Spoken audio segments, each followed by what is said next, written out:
আসসালামু আলাইকুম, শিকড়ে স্বাগতম। এই রোদে পুরে মাথার মধ্যে কি করতেছে আপনাদের দেখাই। আমি এখন হাঁটতেছি আমার হলুদের ভুইতে, মানে হলুদের জমিতে। এখানে হলুদগুলো সব মাটানো হয়ে গেছে, মানে গোড়াতে মাটি দিয়ে দিয়েছি। যে গোড়াতে সব মাটি দেওয়া, এইভাবে দিলে হলুদটা বেশ ভালো ফলন হয়। তো আপনাদেরকে আসলে যে জন্য আসলাম, এই একটা কলার কাদিরা দেখেন মোটামুটি কয়টা কয়টা ছড়ি হয়েছে আপনাদের একটু গুনে দেখাই। একটা, দুইটা, তিন, চার, পাঁচ, ছয়, সাত, আট, নয়, 10, 11টা, মোট 11টার মতো ছড়ি পড়ছে এই কলাটাই। অনেকে এটা কেউ বলে জি9, কেউ বলে, আমাদের দিকে বলে এটাকে গভর্নর। এই একটা, এরকম আরো কিছু কলা আমার লাগানো রয়েছে। ওই যে ওখানে কিছু আছে। এইগুলোতে কিন্তু আমার কোনো এক্সট্রা কোনো সার বা বিষ কোনো কিচ্ছু আমি এটাতে দিই না। জাস্ট এই আলের পাশে লাগায় রাখছি, এটা থেকেই হয়, এভাবে হয়। মাশাল্লাহ, এটা এটা এটা অনেক বড়। এটা হচ্ছে, মানে ভিডিওতে কতটুকু বোঝা যাচ্ছে জানি না, এটা বেশ বড়। এটা সাইজটা অনেক বড়, এবং এটাও কম না, এটা অনেক বড়। এবং ওই পাশে আরও আছে। তো এই কলাটা হয়তো আর কিছুদিন পরেই হবে। আর পিছনে আমার ধানের জমি, ধানটাও কাটার মতো হয়ে গেছে, কাটবো।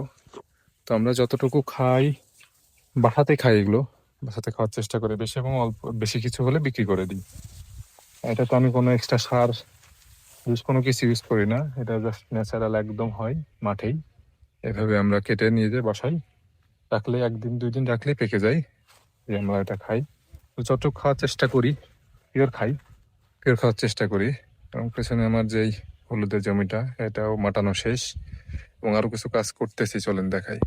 আর একটা মজার জিনিস দেখেন, এই পেঁপে গাছটা মাজা থেকে ভেঙে গিয়েছিল, যাওয়ার পর দেখেন কি পরিমাণে কত এখানে জালি আসছে। এটা আরেকটু বড় হলে এটা ভালো বোঝা যাবে। গোড়াটা আমি পরিষ্কার করি নাই, করে দিব পরে। এখন যে অবস্থায় সে অবস্থায় থাকবে, আর একটু বড় হলে এটাকে আমি পরিষ্কার পরিচ্ছন্ন করে, গোড়ায় অনেক পেঁপে হয়েছে, অনেক। এবং এর গোড়াটা দেখাও যাচ্ছে না, এত পরিমাণ এখানে জঙ্গল।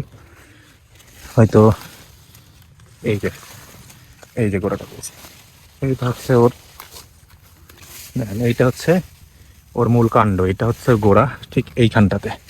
এইটা হচ্ছে ওর গোড়া, এখান থেকে ওইখানে গেছে ওর মাথা থেকে ভেঙে গিয়েছিল ঝড়ে। তারপর থেকে এভাবে পড়ে আছে, এবং আমি এটা কাটিনি। না কাটার ফলে আমি এখানে অনেক অনেক পেঁপে, এটা আপনাদের এই যে দেখছেন কত ছোট ছোট পেঁপে আসছে। এটা গোড়াটা পরিষ্কার করে দিব, দিয়ে এখানে আমি পেঁপে, স্বাদটা অনেক ভালো হয় পেঁপের। আমার ধানগুলো বেশ পেকে গেছে, এগুলো কাটবো, অল্প দিনের মধ্যে কেটে ফেলবো।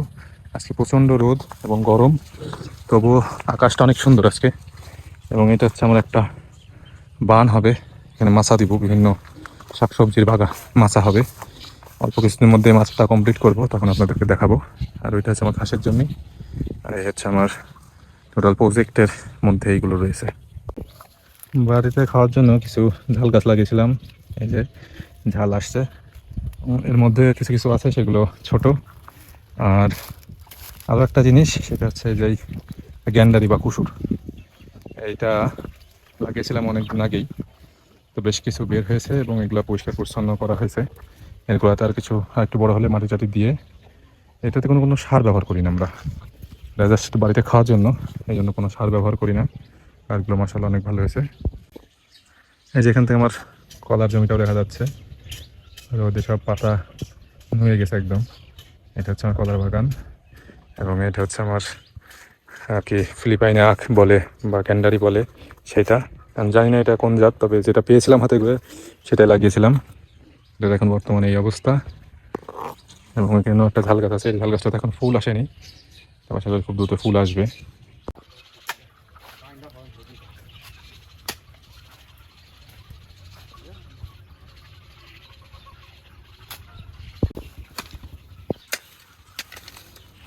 এটা কি কলা রে? গভর্নর জি9, অনেকে বলে জি9 এটা। এই গাছটা হেভি হেভি বড়। একটা কলা, এই গাছে এসে বিশাল সাইজ। এটা হচ্ছে আমার গরু ঘাসের জমি ফার্মের জন্য। এটা বেশ অনেকটা, প্রায় 5.5-6 ফিট হাইট হয়ে গেছে এগুলার। কিছুদিন আগে কেটেছিলাম এবং এই বর্ষাতে পানি হচ্ছে, গ্রোথ অনেক ভালো। এই যে দেখেন কত সুন্দর, একদম সবুজ ঘন কালো। আমরা যারা খামার করি তাদেরকে আসলে সব কিছুই করতে হয়। খামারি হওয়া সহজ না, অনেক অনেক পরিশ্রম করা লাগে, সব কিছুই করতে হয়। এই যে এখন এখান থেকে কিছু কলা গাছ আমরা তুলবো, গাছের পোয়া আর কি আমরা বলি, বা চারা, ওইটা আমরা ওই যে জায়গাটা দেখালাম ওখানে আবার কিছু লাগাই দেবো। এই যে আরো কিছু কলা বাগান বাগান হয়ে গেছে, মানে জঙ্গল হয়ে গেছে। একটা দুইটা করে লাগানো কিন্তু এখানে, এবং এরা এত পরিমাণে আর কি মানে বাচ্চা কাচ্চা দেয়, চারা দেয়, কল্পনা করতে পারবেন না। এবং প্রত্যেকটাতে কান পড়ছে, প্রত্যেকটাতে ছোট বড় যাই হোক। এটা আমার এই যে সাইড দিয়ে পুরোটাই লাগানো, একদম যতদূর দেখা যাচ্ছে ওই সাইড দিয়ে ওই যে সব কলা গাছ লাগানো, এবং মাঝখানে হচ্ছে আমার ঘাসের জমি। এটা বছরে 2-1টা যা কলা হয়, কিছু বিক্রি করি এবং বাড়িতে খাওয়া হয়, মানে বাড়ির ফলের চাহিদাটা কিন্তু আমার এইসব জায়গা থেকে হয়ে যায়। এই যে এখানে যেমন দেখেন এই একটা পেঁপে গাছ, এটা কিন্তু একটা পুরুষ পেঁপে গাছ ছিল। এটা আমি অনেক আগে এর গোড়াতে আমি হচ্ছে ইয়ে করে দিয়েছিলাম, যার কারণে তখন থেকে এটা হচ্ছে এখন ফল দেয় আর কি। হ্যাঁ হ্যাঁ, লম্বা লম্বা, অনেক মিষ্টি। এটার পেঁপেটা পাকা স্বাদ এত মিষ্টি, মানে আপনারা না খেলে বুঝতে পারবেন না। এটা অদ্ভুত মিষ্টি একটা পেঁপে, এই জন্য গাছটা রেখে দিয়েছি, কাটি নাই, এবং এর বীজ নেওয়ার চেষ্টা করতেছি।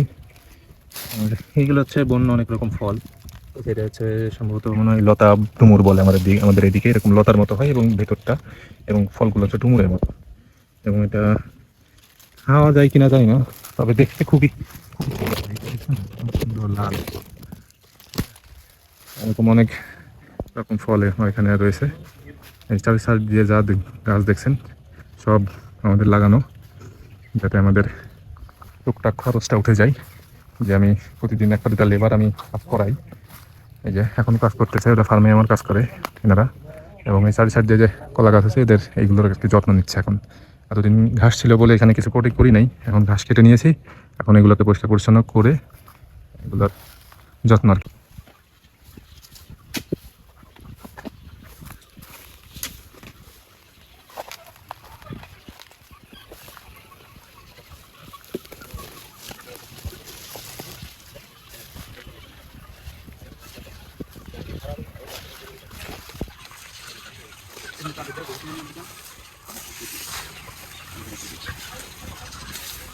গরমে রোদের মধ্যে ঘেমে শেষ।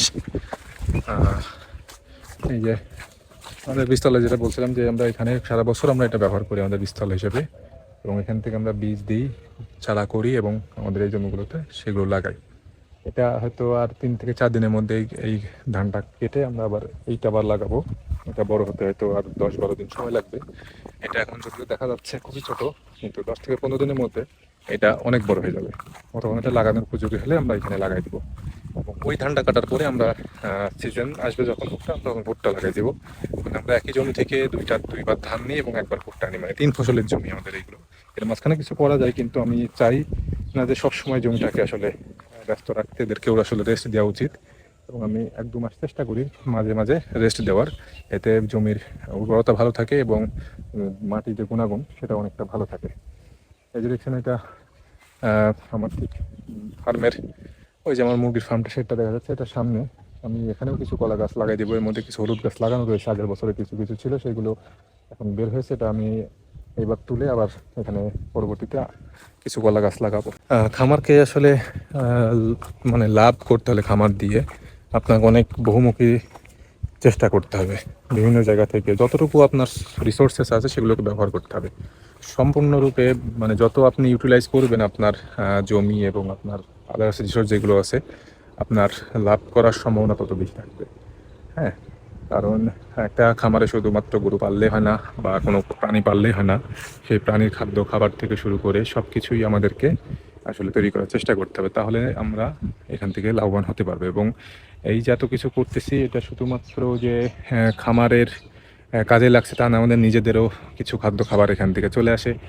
এবং আমরা শীতকাল আসছে সামনে, আমরা হয়তো এই বীজতলাটা তখন প্রয়োজন পড়বে না, তখন আমরা এখানে লাল শাক এবং বিভিন্ন শাক, মূলা বা আপনার পালং শাক, শীতকালীন সবজি যেগুলো থাকে সেগুলো এখানে চাষ করবো অল্প পরিসরে নিজেদের বাসায় খাওয়ার জন্য।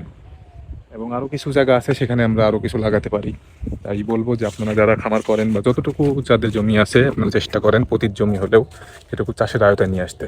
অল্প কিছু লাগায় রাখেন, কোনো না কোনো কিছু লাগায় রাখবেন।